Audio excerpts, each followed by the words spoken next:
Roanoke, Virginia, the Roanoke Valley, Blue Ridge Country in the Appalachian region, Southwest Virginia. It's a beautiful place to come visit if you love the great outdoors, but who would think there's so much more to do here than hike and fish? There's a major technology corridor along Interstate 81, some of the finest schools and universities, state-of-the-art medical campuses, railroads, airports, and highways spinning off commerce toward our destination from major hub points. And yet, we've been the best-kept secret in America. Here, in and around the valley, people have always had a love for music, and if you're thinking it's always been mountain music, that's only partially correct. Blues and jazz during its heyday was more than just an influence. It parked itself right here in Roanoke. Today we have all genres of music here. There are galleries and museums, ballet, symphony, opera, and theater, all sorts of arts. Something always lent an artsy feel to this town, especially for pioneers in the arts. They knew something, didn't they? That scenic beauty and arts go well together. We continue this tradition from our early roots in bluegrass music throughout the years and into the 21st century. With the city of Roanoke becoming the center for performance and fine arts, we're just beginning to scratch the surface to find our own rising stars.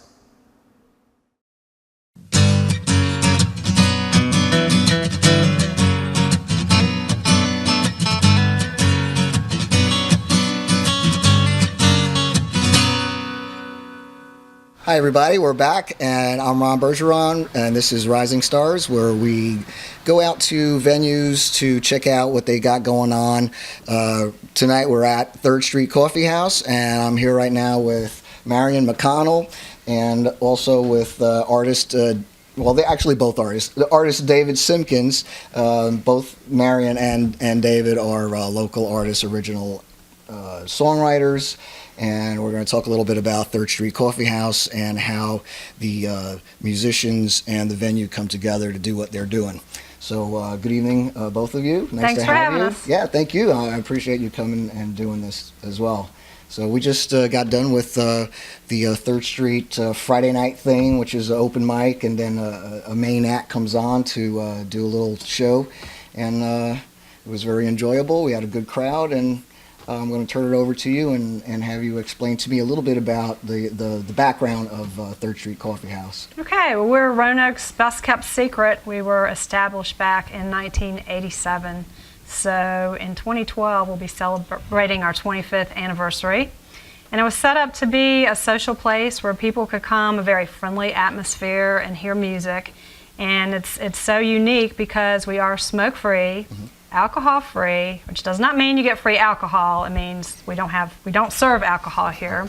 And there's never a cover charge because we're nonprofit. And so all we do during the course of the evening is we'll pass the hat, collect the donation, and that goes to the featured performer. And the really, really popular aspect of 3rd Street is the open mic portion, and it's great. I know tonight we had some young folks come, and it's always great. Yeah. We've had little kids come in, teenagers, high school, college, all the way up to old fogies like us. And I'm one. But you just sign up and you can sing a couple of songs, you can say a poem or do it a cappella. We have a couple of house guitars that have been donated. We have a piano and a sound system, so someone who's visiting, say from out of town, and says, oh wow, I really want to sing. Well, there's a piano, there's a guitar here, exactly. Just jump right in, and it's a very friendly audience too. Yes, and family oriented, like you said. Young people, older people, doesn't matter. Bring your kids. Exactly. It's a very unique environment. The Boy Scouts used to meet here back in the 50s, and when they would graduate, or whatever you want to call it, they would put black paint on their feet and put the footprints on the ceiling and sign and date them.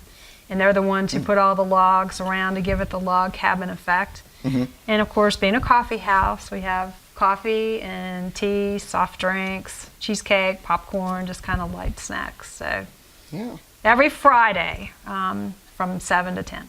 Right on. And David Simpkins happens to be one of the artists that performs here pretty much on a regular basis, and you go back a little bit as far as your songwriting, but also I wanted to mention that 3rd Street has a group that comes here often, which is the Southwest Virginia's Songwriters Association. You happen to be part of that. You've been president of that group. Yeah, I'm sure you've probably had other official posts on that as well. I know quite a few guys and gals and you're also a member of Southwest. I'm a member sometimes when I remember, but it's a great group of people, and this is kind of a spot where traditionally welcome for songwriters to come here and kind of cut their teeth, or just some folks that have been around for a while, like David, who really has been writing a lot of good songs for a long time and comes here and just bangs them out, has a great crowd, a lot of followers, and tell us a little bit about your relationship with 3rd Street and all that. Yeah, I was a little confused when I first heard about 3rd Street. There was always the mention of the Southwest Virginia Songwriters Association. I'll say SVSAs for short. And I never was sure which was which or what was what. And really, the connection with 3rd Street that the SVSA has is we meet here once a month. And a lot of us perform here, and I know that when I first came in, I didn't know what to expect, and I came to an SVSA meeting before I ever came to see anybody perform at 3rd Street. So I had a chance to get used to the place before I actually came up here on the stage. And it's interesting. I mean, a lot of us wind up on the board of 3rd Street, and a lot of the board of 3rd Street wind up as presidents and vice presidents of the SVSA. So there is a close connection, but it's a great place to try out new material. Particularly, that's what I use the open mic, almost exclusively for that. Right. And any songwriter knows that the true test of a song is to perform it in front of people.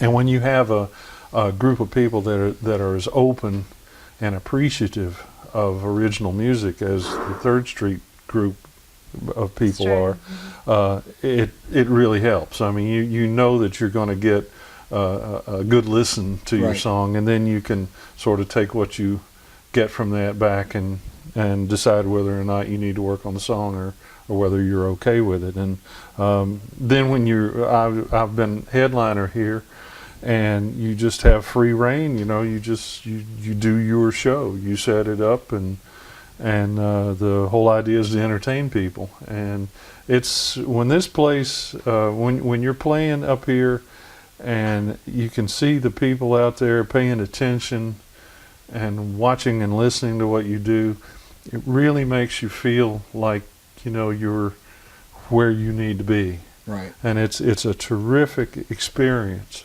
for any songwriter, pretty much at any level. It can be a little intimidating to new folks, and even experienced people. But after you've done it a few times and gone to the open mic first, then gone on as a headliner, you just come away every time a better performer. I think every time you play here. There's a lot of synergy here too. People it's a great way to network, for lack of a better word, have synergy between people. When David's performing, or I am, or you are, and people out in the audience pick up on songs that they've heard before, people just start harmonizing and joining in and singing, and pretty soon the whole place is singing. And I tell you, as a writer, to have people join in and sing along with the song you've written, that's Goosebump City. I mean, that really makes you feel good that people know your song and sing along with it. And plus, a lot of us have made CDs or are making CDs, and it's a great way to meet people who are willing to perform on your CD. Right. I've met folks that will add guitar or harmonies or piano, other things, and so there's a lot of cooperation and just the synergy thing really gets things going. Yeah, exactly. Because a lot of times when whether it's the main act or open micers come up, you'll see people grouping up together and coming up on stage, and it's like, oh, and then there's two other people up there, and then there's a switcheroo, and there's like another few people. So people do tend to do that combination of whether it's an original song or a cover song or whatever. People come up and kind of help out, and like you said, folks singing along with your audience. song, not a cover song, but like with your original song. You don't have to be at like Madison Square Garden to get that to happen. You can do it right here. Yep. Well, the other thing is the incredible variety. I mean, you'll hear everything here from original, folk, gospel, polkas, Celtic, Oh, yeah. you know, bluegrass, country, rock. Spoken word. Yeah, a little bit of everything. Yeah, So there's some of that tonight. Yeah. and to be able, I love to be able to meet the performers, because as much as I say would love to go hear James Taylor, for one, I can't afford $65 for a ticket, but also even if I paid that, I'm not going to get to talk to him. Right. But if I, love one of your songs or something, I could go up and say, hey, that song was really cool. What was your inspiration? And meet the performers. Yeah. So. And it's also kind of like when MTV came out with that Unplugged thing, and the bands are going up and they would talk about their song before they started playing it. Well, we're doing it over here. Yes. So, when a performer's up here and they're starting to play their various originals, you'll get a little story before it, like what was going on in their life or the reason why they wrote it. And a lot of times very funny stuff. Like you and Dan were just playing, your husband Dan was just playing here before. And you guys are hilarious. Before you get into a song, No, he's hilarious. I'm serious. Well, you're the sidekick. It has to work together. You know what I'm saying? Or otherwise, it won't work. Well, the other thing that's great about this place is we've had people from as far away as Ireland and Scotland come play here. We really, I have the honor of being the booking agent, and so love to book local people and have people return often that are local musicians, but also, especially now with Facebook and YouTube and stuff online, we get people, a lot of people from, say, North Carolina, pretty much up and down the East Coast, and who are traveling through. Right. So we try to book it with a good mix of both local people and newcomers too. And again, the whole diversity, the whole range of what type of performer, you never know what you'll hear. And then open mic, you never know. That's right. And quite a few very, very excellent musicians from the area, which it makes me proud to live here because I'm a musician. And it's like, hey, like being a kid in a candy store. I'm in the right place. Yeah. And anybody who's a songwriter is in the right place by coming here. I do have to say, too, we are all open for volunteers. I mean, we're run by a board of volunteers. And you're the president right now of... what is your title with, I'm the booking agent, I guess you would call me. So I'm the one who kind of schedules the performers and everything. But we have I think there's about 9 of us that volunteer, and so we take turns working behind the counter and serving the coffee and opening and closing and cleaning up. It's not that hard, but by rotating it, so we're always kind of looking for more people who might be willing to come down and volunteer and do that, because it's all volunteer work. Right. But one funny story, when we had our 20th anniversary, we had so many people, we had to have it upstairs in the church because we had, I think, about 300 people. And David Lamott was one of the headliners. And when I had the opportunity to go over to New Zealand, I was in a little place over there called Hot Mamas, and I went in the ladies' room, and there on a poster on the wall was David Lamott's poster, and I thought, oh wow, first I see him in 3rd Street, and then he gets all the way over into New Zealand. So always looking for volunteers, for performers, and for the audience. People just want to come and hear music live. Yeah. And I'm glad you brought that up because it was one of the first times, or maybe the first time that I had come down was the 20th anniversary. That's right. And I saw Dave Lamott, correct? Am I saying that right? And a couple other people, and I didn't realize, it's like, wow, here's these, recording artists who are, making it or, made it or whatever it is, coming right out of here. So, and that we have several recording artists. Quite a few. I know Trifocal, Greg Trefidlo and his group, and a lot of different performers. We do have products too. We have T-shirts, we have bumper stickers, and we have coffee mugs. That's actually the anniversary this was from our 20th. It's all signed on the back too by the performers and stuff. But we have bumper stickers and coffee mugs. If you buy a coffee mug, then you can get free coffee that night, and it's cheap. I mean, coffee's 75. We just went up. Just went up 75 After cents. almost 25 years, gonna- we went from 50 cents to 75 cents for a cup of coffee. Where are you going to get a 75-cent cup of coffee? And hear live music. And hear live music. For free. Yeah. The music free. Yeah. Coffee costs. Won't be the other way around. No, that's okay. But it is one, and I encourage people, it is family friendly. Great place to meet people. It's very safe. I come down here often on a Friday and have a lot of good friends here. A great place to meet and hear good stuff. Yeah. And SVSA meets the fourth Wednesday, of every month at 7:30. 7:30 here, and some people can come for free, a time or two, check us out, and then if they want to join, there are some dues. I think it's $20 a year. $20 a year, and newsletter. And it's newsletter. awesome because we have anywhere from maybe 10 to 20 people. We sit around and kind of talk about music, what's going on. But then if you're a member, you can bring a tape or CD of a song with the lyrics, and you pass it around, and people listen to it.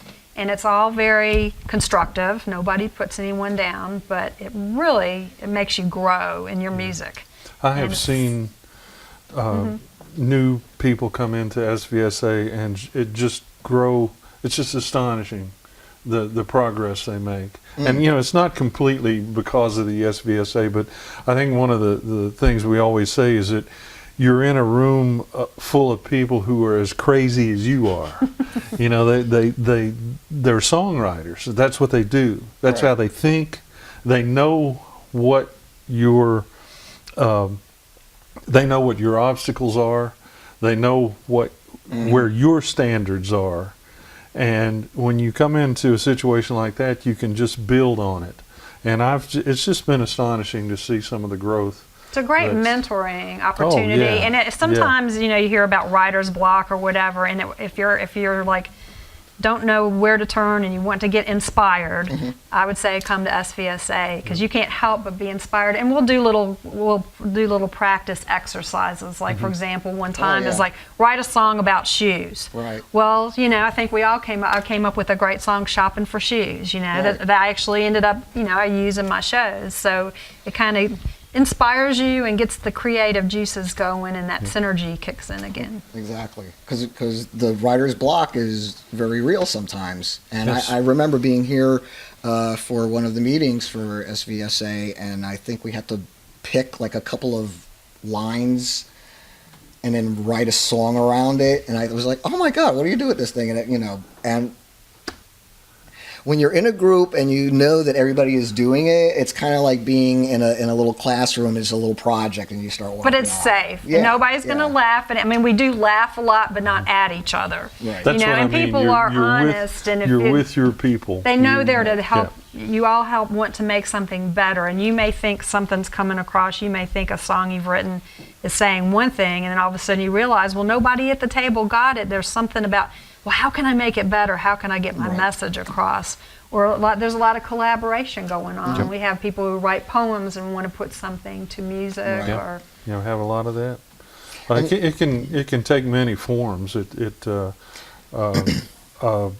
I know that some of the people who come in, it's like you when you write a song and you first write it and you listen to it like in your bedroom or wherever you write at home, it's the greatest song that's ever been written because there's nobody else really around to say anything about it. And sometimes maybe you had like one glass of wine or something. It's like, oh, this is really great. It's the greatest thing. It's the greatest song I ever wrote. But you bring it in in a critique session with people who understand what you're doing. They understand. You have a lot of the craft of songwriting. You learn that, and as Marian said, there's all sorts of different styles of music, but the craft is sort of the same. I mean, there's a standard to it, and at least you know the rules before you break them. Yes, right. Yeah, but on your own, you think it's great.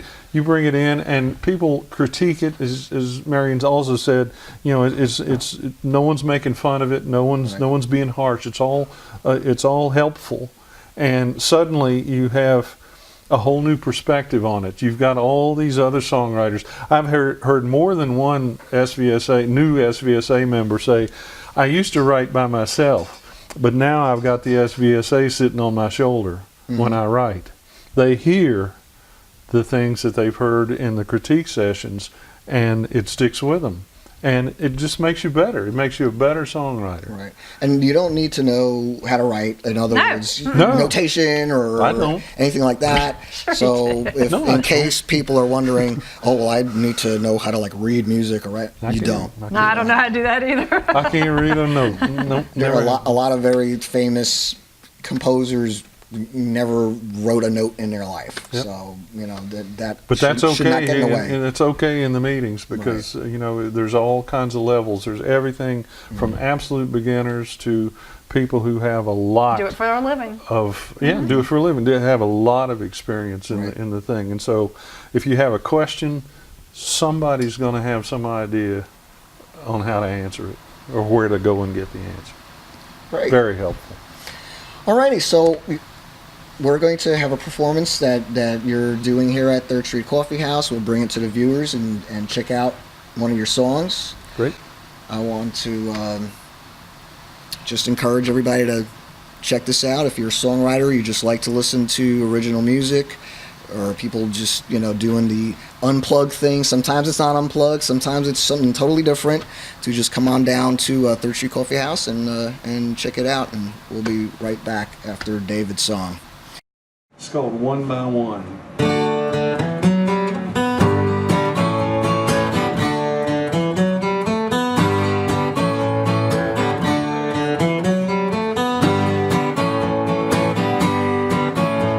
I sit here in the silence, watching the moon and the stars defining the night. I sit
That was a great job, David, and I Thanks. always enjoyed seeing you play. You're probably one of my favorite top bills over here at Thank Third you. Street Coffeehouse for sure, and I appreciate everything that you've done for Third Street and also for SVSA, as well, Marian McConnell, for all that you do at Third Street Coffeehouse to keep this going. Oh, absolutely. I don't think you were here when it first started, No, but they've passed the torch to you, and it's going to continue to we be have a great board, a passed great off, bunch of right? volunteers. If Yeah. anybody wants to, Come you know, along. come and along, can always use more volunteers. Join the fun and keep it going. So thanks everybody for watching. We'll be back next time with another venue and another artist and see how that comes together out here in Roanoke. Until next time, have a good night. Hi, I'm Ron Bergeron, producer of Rising Stars, the show where we check out local artists and talk to the people who offer them a venue for showcasing their talents. I've always been a supporter of original artists, having been a musician and songwriter all my life, and that's why I've developed this show to help get the local scene out to viewers like you in our area. If you're someone who has given local artists a place to let them be seen and heard, I encourage you to get in touch with me so we can chat about your role in the arts and possibly produce a segment of the show Rising Stars at your venue. This benefits all of us in the arts as it provides viewers with personal insights to what our artists and performers are doing on the local scene. Also, it gives you a sense of appreciation for your supportiveness as well. Plus, I just love hearing about how people get started in music, whatever their art form is, who influenced them, what it's like, for instance, being on a road or recording an album, and where they want to be in the next few years. And maybe one day we can look back at this and say, we knew them when they were on Rising Stars. Thanks for watching and have a wonderful night.